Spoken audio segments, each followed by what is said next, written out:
ఒక రాష్ట్రం నాయకత్వం వహించాలంటే, అది తెలంగాణ లాంటి గొప్ప రాష్ట్రం నాయకత్వం వహించాలంటే దమ్మునోడు కావాలి. దమ్మున నాయకుడు ఎవరంటే రేవంత్ రెడ్డి అని సందర్భంగా చెప్తున్నా. 40% బెస్ ఛార్జీలు పెంచాలంటే దమ్మున్న నాయకుడు కావాలి. 2 లక్షల రుణమాఫీ కావాలంటే దమ్మున్న ముఖ్యమంత్రి కావాలి. నేతన్నలకు 466 కోట్లు. మరి ఈరోజు ఏది వాళ్ళు తయారు చేసిన నేత వస్తువులు, చీరలు కానీ వివిధ బట్టలు కానీ 466 కోట్లతో కొంటున్నాడంటే దమ్మున్న నాయకుడు కావాలి. 90 కోట్ల థ్రిఫ్ట్ చేస్తుండంటే స్కీము దమ్మున్నోడు కావాలి. ఈరోజు 266 కోట్లు సంక్షేమానికి, అభివృద్ధికి మరి నేతన్నలకే చేస్తుంటే దమ్మున్న నాయకుడే కావాలని సందర్భంగా కోరుతున్నాం. మిత్రులారా, ఇవే కాదు, అనేక కార్యక్రమాలు జరుగుతున్నాయి. అన్ని వర్గాల ప్రజలకు మేలు చేసే కార్యక్రమం ఈ ప్రభుత్వంలో ఖచ్చితంగా జరుగుతుందని చెప్తున్నాం. ఈ యొక్క 9 రోజులు, 1వ తారీఖు నుంచి 9వ తారీఖు వరకు ఈ మాసంలో జరిగే విజయోత్సవాల్లో ఇట్లాంటి కార్యక్రమాలు అన్ని కూడా జరుగుతున్నాయి. మనకు సంబంధించి పోచంపల్లికి సంబంధించి కూడా కొన్ని అంశాలు చెప్తా. పోచంపల్లికి సంబంధించి మన ఏదైతే మినీ ట్యాంక్ బండ్ ఉందో ఆనాడే చెప్పినాం. పోచంపల్లి అంటే నేతన్నలకు నెలవు, రైతన్నలకు మరి ఇక్కడ ఉండే ప్రాంతం, నేతన్నలు రైతన్నలు అందరు కలిసిమెలిసి ఉండే ప్రాంతం, హెరిటేజ్ విలేజ్. మరి అట్లాంటి యునెస్కో గుర్తించబడ్డ విలేజ్. ఈడ మినీ ట్యాంక్ బండ్ ఒట్టొట్టుగా చేయొద్దు. అంతకుముందున్న మినీ ట్యాంక్ బండ్ పోచంపల్లి చెరువుకు మినీ ట్యాంక్ బండ్ 4 కోట్లు 5 కోట్లే పెట్టేది. 4-5 కోట్లు సరిపోవు, 12 కోట్లతో చేస్తామని చెప్పి మినీ ట్యాంక్ బండ్ గొప్పగా చేస్తున్నాం. అది కూడా మున్సిపల్ ఆఫీస్ బ్యాక్ సైడ్ నుంచి అక్కడ పోయి జూలూరు రోడ్ కూడా కలిసే కార్యక్రమం కూడా చేస్తున్నాం. అంటే ఏది చేసినా గొప్పగా చేస్తున్నాం. అట్లనే ఇక్కడ దాదాపు 20 కోట్లతోటి ఈడ అమృత్ పథకం కింద వాటర్ రిజర్వాయర్ కూడా ఇక్కడ అవుతుంది. ఇక్కడ పోచంపల్లి మంచినీళ్ళు ఎన్నో వస్తున్నాయి. మిషన్ భగీరథ అని పెట్టి 1000 కోట్ల అప్పులు చేస్తే ఈరోజు ఎన్ని వస్తున్నాయి పైసలు, నీళ్ళు ఎన్ని వస్తున్నాయి? 100 లీటర్లు రావాలి వ్యక్తికి. అంటే ఒక ఇంట్లో 5 ఉంటే 500 లీటర్లు రావాలి. ఎన్ని వస్తున్నాయా అంటే 30-40% వస్తున్నాయి. అంటే 200 లీటర్లు వస్తున్నాయి. ఇంకా 300 లీటర్లు వస్తే మనకి సరిపోతాయి. సరిపోక బోర్ నీళ్ళు అలానే పోస్తున్నాం, మూసి నీళ్ళు. అంటే బూడిదలో వచ్చిన పన్నీరు అవుతుంది. ఈ రోజు 210 కోట్లతోటి కొండపోచమ్మ నుంచి 16 కిలోమీటర్ల పైప్ లైన్ ఒక 10 రోజుల కింద యాదగిరి గుట్టలో ఇనాగ్రేషన్ చేసుకున్నాం మనం అని కూడా ఈ సందర్భంగా చెప్తున్నాం.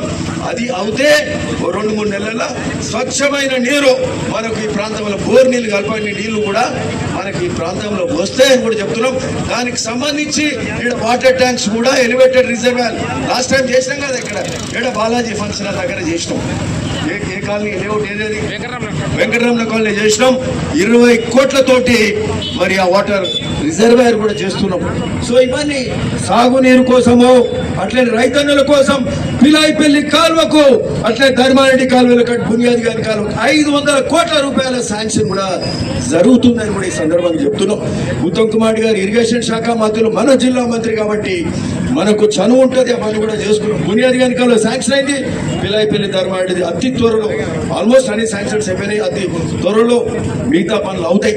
మరి అట్లనే ఇవే కాకుండా Juluru Alinagar canal, Bollepalli canal, Pilaipalli canal ఇవన్నీ కూడా చేసుకునే కార్యక్రమం కూడా చేస్తున్నాము.